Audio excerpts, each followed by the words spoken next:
মমতা ব্যানার্জি 2093 সালে স্কুটিতে করে জঙ্গলমহলে গেছিলেন লুকিয়ে লুকিয়ে।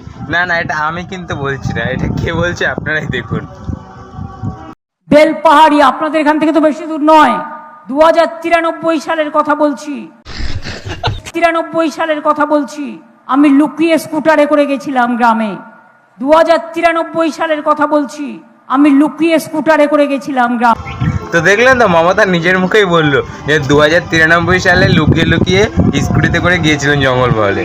মানে কি বলবো, ভোটে মানে এখন ইলেকশন তো, ভোট এসেছে, মানে এমনি সময় তো ভুলভাল বকেই যায়, মানে ক্ষমতা হারানোর ভয় এত যা মানে মাথা কাজ করছে না। আর এমনি বয়স হয়ে গেছে, ভুল ভাল যা খুশি যা মাথায় আসে যা, মানে কোনো একটা ভেবে চিন্তে কোনো কথা বলার সিন নেই।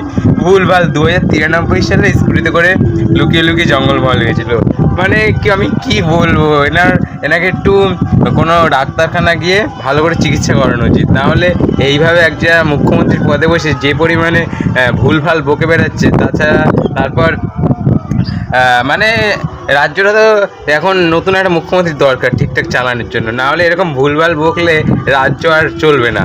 মানে এখন চেঞ্জ দরকার একটু, না হলে এনার একে একটু চিকিৎসা করে মানে সুস্থ করে তারপর নাহলে মুখ্যমন্ত্রীর পদে বসানো উচিত। ভুল ভাল যা খুশি বকে যায়।